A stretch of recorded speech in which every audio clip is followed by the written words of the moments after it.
প্রস্টেটের লক্ষণ কি?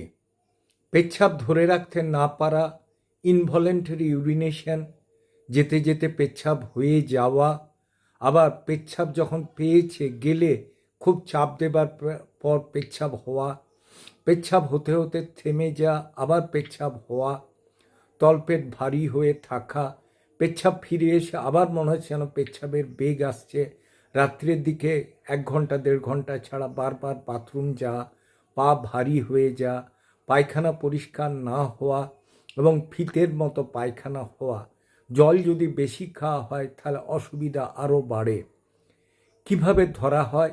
USG, lower abdomen and serum PSA দেখে ধরা হয়। ক্রিয়েটিনিন, ইউরিয়াও দেখা হয়ে থাকে। তবে ঠিকমতো যদি চিকিৎসা করা যায়, এটা কন্ট্রোল করা যায়, তবে যে সেরে যাবে এটা বলা যায় না। কনজুগাল লাইফে মেল পার্টনারের সিমেন বেরোতে চায় না।